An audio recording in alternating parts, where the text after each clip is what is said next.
അയോധ്യയിലെ രാമക്ഷേത്രം കോടിക്കണക്കിന് ഹിന്ദു വിശ്വാസികളുടെ വിശ്വാസത്തിന്റെ പ്രതീകം. എന്നാൽ ഇന്ന് ആ ക്ഷേത്രം വാർത്തകൾ നിറയുന്നത് മറ്റൊരു കാരണത്താലാണ്. ഭക്തർ സമർപ്പിച്ച കാണിക്കപ്പണം തട്ടിയെടുത്തുന്ന ഗുരുതര ആരോപണവും അതിനെ തുടർന്ന് നടന്ന SIT അന്വേഷണവും ഇപ്പോൾ ദേശീയ തലത്തിൽ വലിയ ചർച്ചയായി മാറിയിരിക്കുകയാണ്. ഈ സംഭവത്തിൽ 8 പേരെ അറസ്റ്റ് ചെയ്തിട്ടുണ്ട്. ഏകദേശം 79 മുതൽ 80 ലക്ഷം രൂപ പണവും അന്വേഷണ സംഘം പിടിച്ചതായി റിപ്പോർട്ടുണ്ട്. എന്നാൽ ഇതൊരു ചെറിയ മോഷണ കേസ് മാത്രമാണോ, അത് കൂടുതൽ വലിയ സാമ്പത്തിക ക്രമക്കേടിന്റെ തുടക്കമാണോ? രാമക്ഷേത്രത്തിലെ ഭക്തർ സമർപ്പിക്കുന്ന കാണിക്കകൾ ദിവസേന ശേഖരിക്കുകയും എണ്ണുകയും ബാങ്കിൽ നിക്ഷേപിക്കുകയും ചെയ്യുന്ന പ്രത്യേക സംവിധാനമുണ്ട്. എന്നാൽ ഈ സംവിധാനത്തിൽ പണം കൈകാര്യം ചെയ്തിരുന്ന ചില ജീവനക്കാർ കാണിക്കപ്പണത്തിൽ നിന്ന് തുക മാറ്റിയെന്ന ആരോപണമാണ് ഉയർന്നത്. പരാതികളെ തുടർന്ന് ഉത്തർപ്രദേശ് സർക്കാർ പ്രത്യേക അന്വേഷണ സംഘം രൂപീകരിച്ചു. ജൂൺ 13 രൂപീകരിച്ച സംഘം 5 ദിവസത്തോളം ക്ഷേത്രത്തിലെ പണശേഖരണം, പണമെണ്ണൽ, CCTV ദൃശ്യങ്ങൾ, രേഖകൾ എന്നിവ പരിശോധിച്ചു. തുടർന്ന് സമർപ്പിച്ച പ്രാഥമിക റിപ്പോർട്ടിന്റെ അടിസ്ഥാനത്തിലാണ് FIR രജിസ്റ്റർ ചെയ്ത് അറസ്റ്റ് നടന്നത്. റിപ്പോർട്ടുകൾ പ്രകാരം 8 പേരാണ് കേസിൽ പ്രതികളായിരിക്കുന്നത്. ഇവരിൽ ക്ഷേത്രത്തിലെ പണമെണ്ണുന്ന ജീവനക്കാരും ഒരു വിരമിച്ച ബാങ്ക് ജീവനക്കാരനും ഉൾപ്പെടുന്നു. പ്രതികൾക്കെതിരെ വിശ്വാസവഞ്ചന, മോഷണം, വഞ്ചന, ഗൂഢാലോചന തുടങ്ങിയ കുറ്റങ്ങൾ ചുമത്തിയാണ് കേസ് രജിസ്റ്റർ ചെയ്തിരിക്കുന്നത്. SIT നടത്തിയ അന്വേഷണത്തിൽ പണം എണ്ണുന്ന യൂണിറ്റിൽ സുരക്ഷാ വീഴ്ചകൾ ഉണ്ടായിരുന്നുവെന്നും ചില CCTV ദൃശ്യങ്ങളിൽ ജീവനക്കാർ പണം മാറ്റുന്നതായി കണ്ടെത്തിയുമെന്നാണ് റിപ്പോർട്ടുകൾ.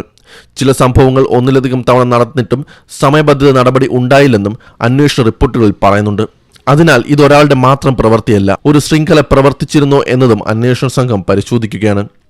ഇപ്പോൾ ഔദ്യോഗികമായി പോലീസ് പിടിച്ചെടുത്തത് ഏകദേശം 80 ലക്ഷം രൂപ മാത്രമാണ്. എന്നാൽ ചില രാഷ്ട്രീയ നേതാക്കൾ വളരെ വലിയ തോതിലുള്ള സാമ്പത്തിക ക്രമക്കേട് ഉണ്ടായിരിക്കാമെന്ന ആരോപണങ്ങൾ ഉന്നയിക്കുന്നുണ്ട്. എന്നാൽ ആ വലിയ തുകയുമായി ബന്ധപ്പെട്ട ആരോപണങ്ങൾ ഇതുവരെ ഔദ്യോഗികമായി തെളിയിക്കപ്പെട്ടിട്ടില്ല. അതിനാൽ സ്ഥിരീകരിക്കപ്പെട്ട വിവരവും രാഷ്ട്രീയ ആരോപണവും തമ്മിലുള്ള വ്യത്യാസം മനസ്സിലാക്കേണ്ടത് പ്രധാനമാണ്. SIT റിപ്പോർട്ടിന് ശേഷം ക്ഷേത്ര ട്രസ്റ്റിന്റെ പ്രവർത്തന രീതിയിൽ മാറ്റം വേണമെന്നും സുരക്ഷയും സാമ്പത്തിക നിയന്ത്രണവും ശക്തമാക്കണമെന്നും ശുപാർശ ചെയ്തതായി റിപ്പോർട്ടുകളുണ്ട്. ചില ട്രസ്റ്റ് ഭാരവാഹികളുടെ രാജിയും ദേശീയ മാധ്യമങ്ങൾ റിപ്പോർട്ട് ചെയ്തിട്ടുണ്ട്. എന്നാൽ ഈ രാജികളെക്കുറിച്ച് ഔദ്യോഗിക വിശദീകരണങ്ങൾ ഒന്നും തന്നെ വന്നിട്ടില്ല. സംഭവം പുറത്തു വന്നതോടെ കോൺഗ്രസ്, സമാജ്വാദി പാർട്ടി, ആം ആദ്മി പാർട്ടി തുടങ്ങിയ പ്രതിപക്ഷ കക്ഷികൾ ശക്തമായ വിമർശനവുമായി രംഗത്തെത്തി. കോൺഗ്രസ് സുപ്രീം കോടതിയുടെ മേൽനോട്ടത്തിൽ അന്വേഷണം വേണമെന്നും നിലവിലെ ട്രസ്റ്റിനെ പിരിച്ചുവിടണമെന്നും ആവശ്യപ്പെട്ടു.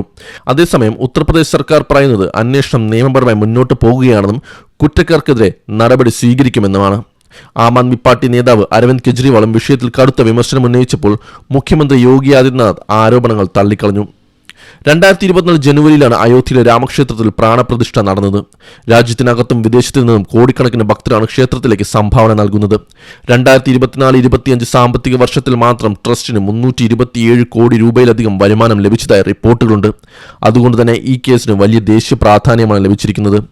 ഇപ്പോൾ പോലീസ് സാമ്പത്തിക രേഖകളും ബാങ്ക് ഇടപാടുകളും CCTV ദൃശ്യങ്ങളും വിശദമായി പരിശോധിച്ചുകൊണ്ടിരിക്കുകയാണ്.